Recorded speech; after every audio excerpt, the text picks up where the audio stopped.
Episode की शुरुआत में दिखाया जाता है कि मोशिंग का किसी न किसी तरीके से घर के अंदर जाने का सोचता है और बहुत ज़्यादा वाला ढूंढने के बाद उसको लाल वाले फाइल मिल भी जाते हैं और वो देखते हैं कि हाँ उस लेटर भी उस वहाँ पर है। वो बहुत ज़्यादा वाला खुश होने लगता है कि हाँ किरमा ने नहीं देखा, बट तभी वहाँ पर किरमा उसको पकड़ लेता है और वो बहुत ज़्यादा वाला चीख देता है शौक होने की वजह से। और यहाँ पर उसके पापा बोलते हैं कि क्या हुआ मोशन बेटा, और फिर बोलते हैं कुछ नहीं डैड, यहाँ पर एक बिल्ली आ गई है इसलिए मैं उसको भगा रही हूँ। फिर बोलते हैं हाँ ठीक है। और यहाँ पर किरमा को पूछते कि तुम इतनी रात को क्यों आई हो। फिर बोलते कि इस फाइल को लेने में। और वो क्यूरियस होने लगते हैं कि इस फाइल में क्या है जो तुम इतना ज़्यादा वाला रात में यहाँ पर आए हो। और यहाँ पर वो बोलते हैं कि कुछ नहीं, और उसको छुपाने लगते हैं उससे। और यहाँ पर स्नैचिंग एंड ग्रैबिंग होने लगता है दोनों के अंदर। और ये सब होते होते ये दोनों बेड पे पड़ जाते हैं। और यहाँ पर उसके डैड फिर से बोलते हैं कि तुम क्या कर रही हो। फिर बोलते कि मैं कैट को भगा दिया हूँ इसलिए। फिर बोलती हाँ ठीक है सो जाओ। और यहाँ पर ये दोनों फिर फील करते हैं कि ये दोनों बहुत ज़्यादा वाला करीब हो गए हैं और इन दोनों का धड़कन दोनों ही सुन पा रहे थे, इतना ज़्यादा वाला जोर से धड़क रहा था। और ये लोग फिर ठीक हो जाते हैं, उठ जाते हैं साइड से। और यहाँ पर वो ले लेता है उससे फाइल और वो देख लेता है। फिर उसको बोलते हैं कि मोशिंग की जैसे कि ऐसा कुछ भी नहीं है, पर तुम गलतफहमी में न मत रहो इसलिए मैं लेने आई थी। और वो फिर बोलती है हाँ ठीक है मैं समझ गई और स्माइल करने लगती है। यहाँ पर मोशिंग चले जाने लगती है और वो फिर बोलती कि ठीक है तुम जा सकते हो, मुझे अब कुछ नहीं चाहिए। वो फिर पूरा चले जाते हैं और वो फिर सोचने लगता है कि जो भी हो मोशिंग भी मुझे लाइक करता है, पढ़ाई तो बस एक बहाना ही है और कुछ नहीं। वो भी मेरे जैसा ही मुझसे लाइक करते हैं और वो फिर बहुत ज़्यादा खुश होने लगती है।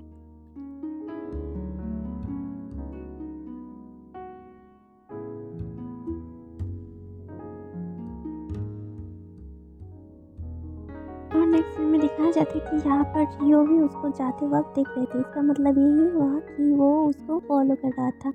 और यहाँ पर वो गाड़ी लेकर उससे पहले घर पहुँच कर जाता है। और यहाँ पर उसकी रात में बैठे हुए देखकर फिर बोलते क्या हुआ भाई, तुम्हें क्या नींद नहीं आ रहा है। और फिर बोलते कि नहीं ऐसा कुछ नहीं, मैं अपने भाई के लिए मतलब कि तुम्हारे लिए टेंशन ले रहा था। और यहाँ पर ये सब सुनकर वो अपने घर में चले जाते हैं। और यहाँ पर रियो को दिखाया जाता है जो कि बहुत ज़्यादा वाला टेंशन कर रहा था, क्योंकि उसने इतनी रात को उसके भाई को एक लड़की के रूम से निकलते हुए देखा। तो फिर उसके माइंड में बहुत ज़्यादा वाला खराब सा ख्याल आ रहा था और वो भी फाइनल कर देता है कि वो भी उसके डैड के साथ इसका रिश्ता तोड़ने में लगेगा। और नेक्स्ट में देखा जाता है कि किडोमा अपने टेक्वांडो क्लब को समझा रहा था कि कैसे हम लोग कॉम्पिटिशन में भी फर्स्ट आना पड़ेगा और पढ़ाई में भी पास करना पड़ेगा और इतने मार्क्स लाना पड़ेगा, नहीं तो मिस्टर गू हमें हमारी क्लब को बंद कर देगा।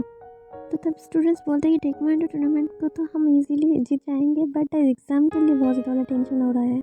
और फिर तभी वहाँ पर लिन बोलती कि काश मेरा सनफ्लावर मुझे पढ़ाती तो फिर मैं बहुत ज़्यादा मार्क्स ले आती और एग्ज़ाम में पास कर जाती। और यहाँ पर चिंग वो बोलती कि हाँ काश मुझे आमी पढ़ाती। और इसके बाद सुनकर सब स्टूडेंट्स बोलने लगी कि हाँ काश हमें भी आमी पढ़ाती तो फिर हम भी बहुत ज़्यादा वाला मार्क्स ले आते हैं। और ये बहुत ज़्यादा वाला टेंशन में पड़ जाते हैं। और यहाँ पर नेक्स्ट में ड्रामा के पास आकर ये सब बातें बोलने लगी कि स्टूडेंट्स को क्या चाहिए, वो क्या सब चाह रही हो। फिर बोलती है हाँ ठीक है तुम टेंशन मत लो। और यहाँ पर नेक्स्ट में दिखाया जाता है जो कि सब लोग किरमा के इंतज़ार में बैठे हुए थे उसकी क्लास के लिए। और तभी यहाँ पर किरमा आते हैं सभी लड़कियों के साथ। और ये लोग तो बहुत ज़्यादा शॉकिंग साउंड देने लगते हैं। यहाँ पर फैमी बोलती है कि मैं इंग्लिश में बहुत ज़्यादा अच्छी हूँ इसलिए मैं तुम्हें क्लास कर लूँगा क्योंकि तुम लोग जिससे कि इसमें सिलेक्ट हो पाओ। फिर बहुत ज़्यादा खुश होते हैं। शिंग बोलती है कि हाँ मैं भी पढ़ाऊँगी।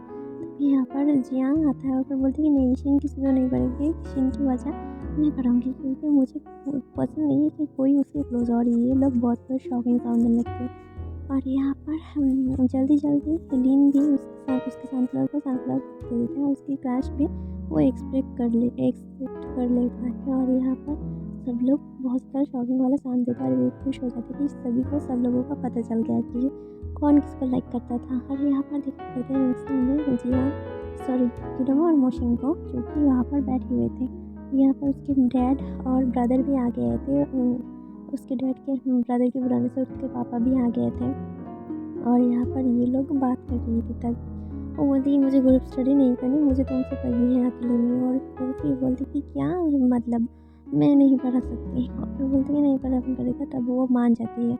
यहाँ पर एक लड़की उन दोनों को एक साथ देखकर बोलते तुम लोग क्या कपल हो, जो कि किरमा बोलते हैं मतलब इमोशन की नहीं हम ऐसे कुछ नहीं।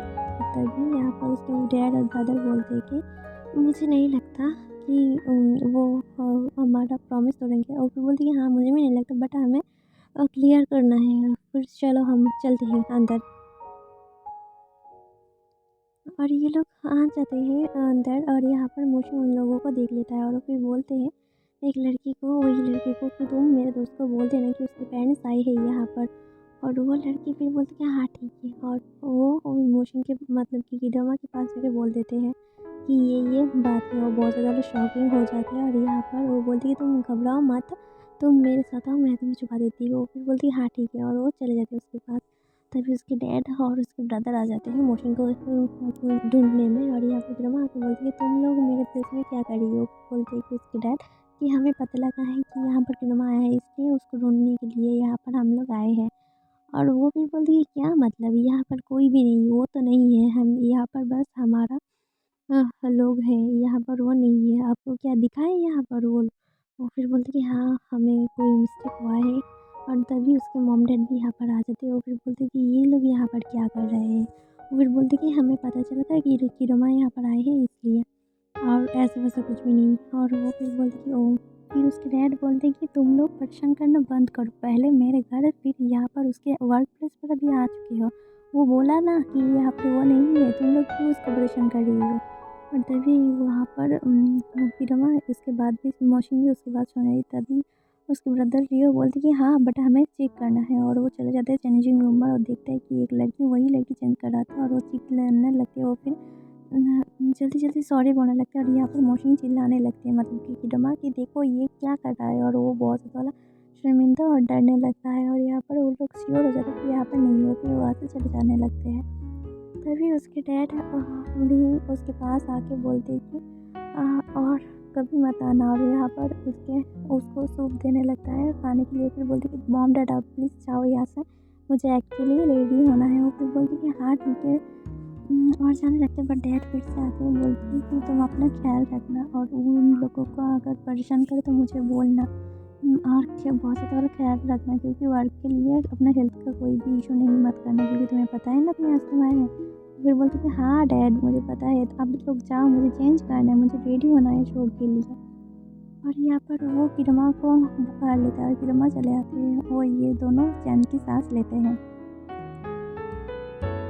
यहाँ पर वो लेडी आकर बोलती कि तुम तो सच ही में रोमियो जूलियट हो, क्योंकि तुम्हारे पेरेंट्स भी नहीं चाहते कि तुम लोग एक साथ रहो। फिर बोलती कि हाँ मेरा डैड थोड़ा सा एरोगेंट है। और फिर वो बोलती कि तुम्हारा डैड ऐसा नहीं है, तुम्हारा डैड काइंड है और सॉफ्ट हार्टेड है। यहाँ पर इमोशनली बोलते हैं कि नहीं वो उसका डैड नहीं, वो मेरा डैड है। और यहाँ पर वो बोलती है कि तुम्हारी बात मुझे कुछ भी समझ नहीं आ रहा, मैं जा रही हूँ यहाँ से।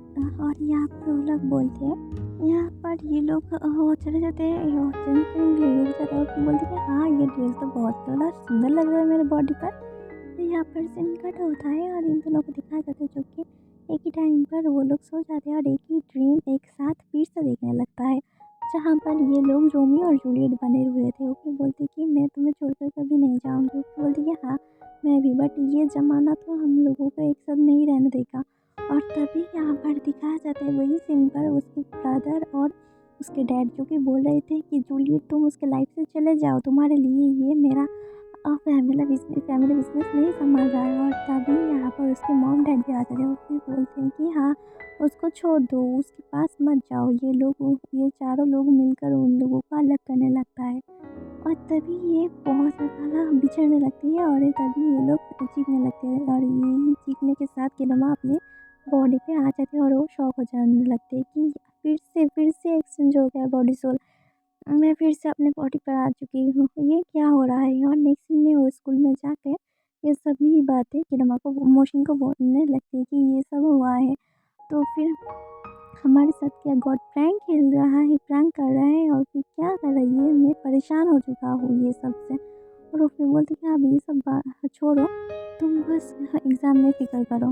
वो फिर बोलते हैं तुम्हें पढ़ाई में भी और खेल में भी पास जाना है, ठीक से खेलना है, क्योंकि तुम्हें क्लब बचाना है ना। और फिर बोलते कि हाँ मेरे क्लब के लिए बहुत ज़्यादा कुछ कर सकती है। और यहाँ पर टीचर को दिखाते थे, क्योंकि उन लोगों के बचने के लिए स्नीजिंग कर देता है और यहाँ पर टेडी बहुत ज़्यादा गुस्सा हो जाता है। फिर बोलती है कि अब गुस्सा मत कीजिए, मैं सब खरीद लेता है और वो सब कुछ खरीद लेता है। और यहाँ पर वो टेंशन में आ जाता है कि इतना ज़्यादा राइस मैं कैसे ख़त्म करूँगी, और वो देखने लगते हैं।